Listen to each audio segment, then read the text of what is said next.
NASA, mankind is about to discover extraterrestrial life.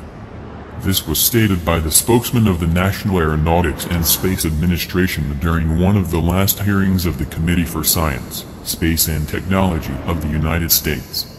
Are you ready for disclosure?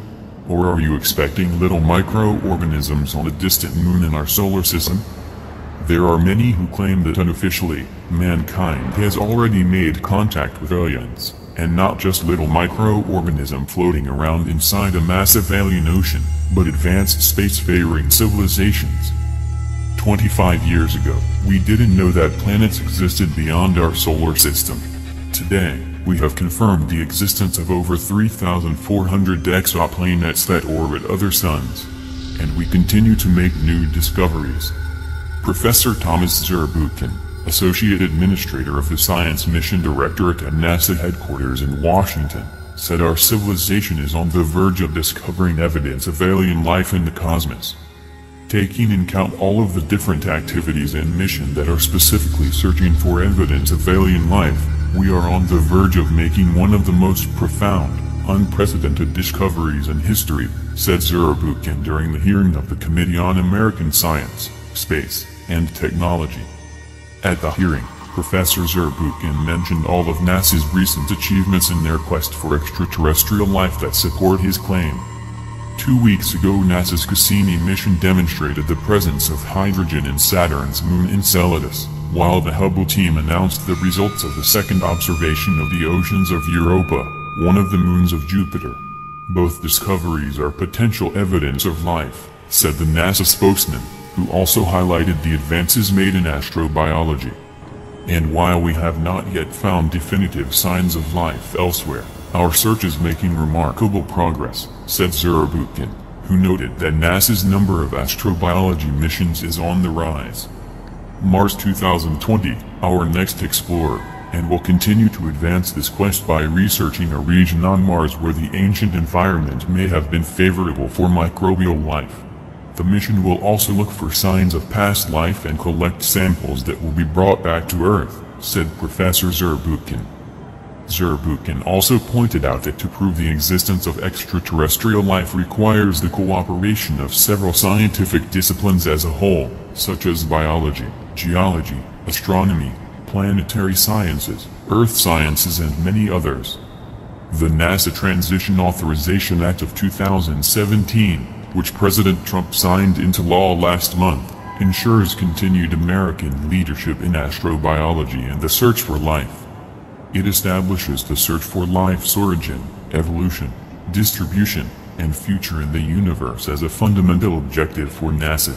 To accomplish this, the bill directs NASA and the national academies to develop an exoplanet exploration strategy and an astrobiology strategy. While all of this is great news for space explorations and our hopes, officially, to find alien life, there have been some seriously interesting quotes made in the past related to alien life. One of our favorite quotes comes from Dr. Brian O'Leary, a former NASA astronaut and Princeton physics professor. There is abundant evidence that we are being contacted, that civilizations have been monitoring us for a very long time. That their appearance is bizarre from any type of traditional materialistic Western point of view. That these visitors use the technologies of consciousness, they use droids, they use co-rotating magnetic disks for their propulsion systems, which seems to be a common denominator of the UFO phenomenon. FBI document. We've been visited by beings from another dimension.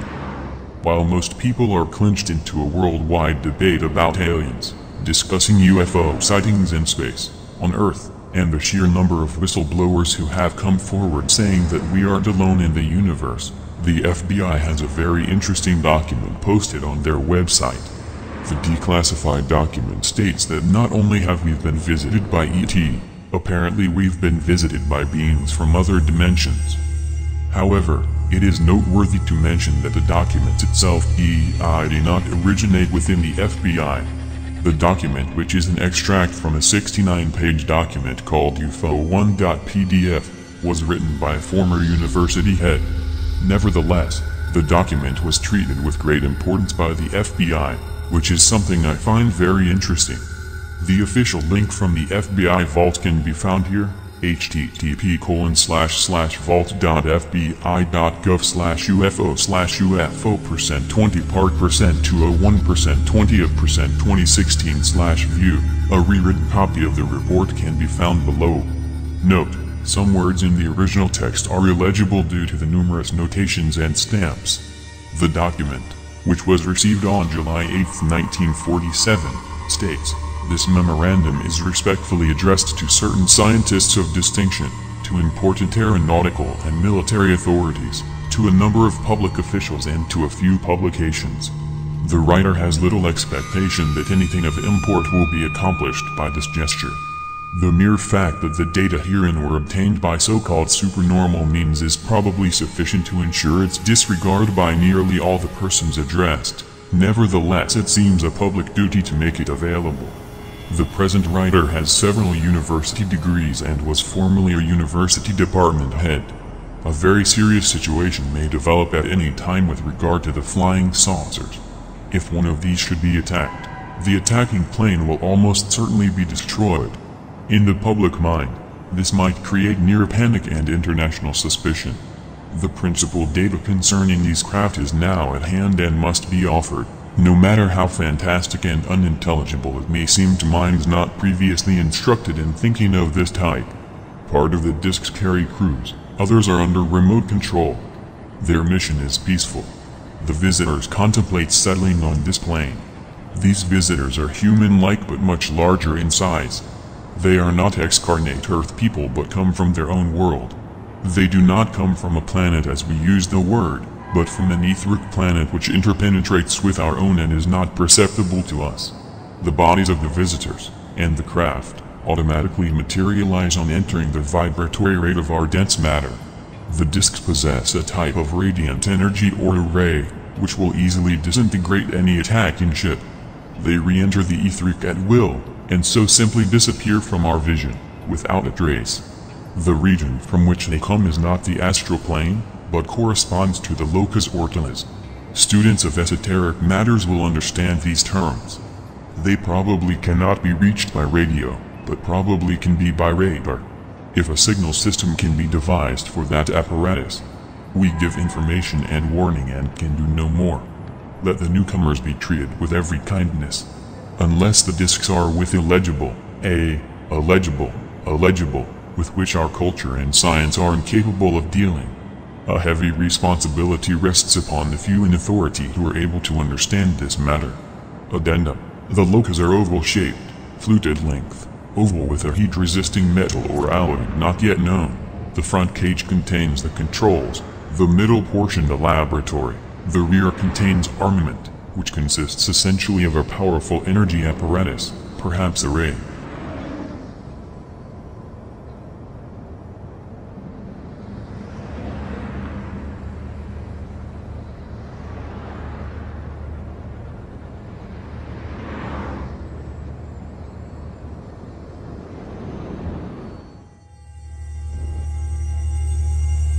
NASA is already prepared to announce extraterrestrial life. Protocols are in place.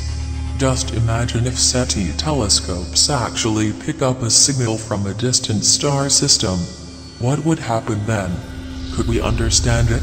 Should we respond to it? If so, what should we say, and how? Should we just go ahead and call them without waiting for them to call first? A book by NASA, considered as a protocol for alien contact, titled Archaeology, Anthropology, and Interstellar Communication, tackles the issue like never before. The recent discovery of a solar system that has 7 Earth-sized exoplanets located at a distance of 40 light-years from has prompted NASA to come up with a protocol that is to be followed in order to announce to the world the existence of alien life. The 7 Earth-like planets, with high chances of life having developed there already, are located in the Aquarius constellation and are part of a faint, cold red dwarf the size of Jupiter, known as TRAPPIST-1. Interestingly, the alien worlds at TRAPPIST-1 are much closer to their star than Earth. so they have the necessary conditions to contain water in a liquid state on their surface. Furthermore, their extremely close distance allows for the transfer of organic material from one planet to another, which raises hopes of alien life existing on more than one planet. According to Mario Perez, a member of the Astrophysics Division of the U.S. Space Agency, even though NASA is still years away from making the announcement of extraterrestrial life, it was very important to have a protocol that transmits peace and tranquility to mankind before such a historic event happens. The alien protocol was inspired by several sources. One of the more important were the historical precedents about encounters between completely different civilizations on Earth, as it happened during the conquest of America when Europeans set foot on the new continent. Part of the protocol can be found in a book titled Archaeology, Anthropology and Interstellar Communication, a manuscript created by NASA as a guide, or manual, intended to prepare humans for contact with possible forms of extraterrestrial life. As noted in the book, perhaps the best model for encountering extraterrestrials, Douglas Raybeck suggests, comes from the Maori, whose resistance to British incursions gained them the respect of their enemies while helping them to retain their pride after succumbing to a more sophisticated organization and weaponry. Furthermore, although each terrestrial culture may have a natural approach to encountering aliens, some responses may be more effective than others. Given the probable technological superiority of any extraterrestrial civilizations we are likely to contact, we would be wise to consider all of our options. According to experts, it is no longer a question of whether there is life on other planets, but when we will find it. Many astronomers have seen the development of intelligent life as an inevitable occurrence given proper environmental conditions on a planet, and even though such beings would not be identical to humans, we should expect to find significant parallels.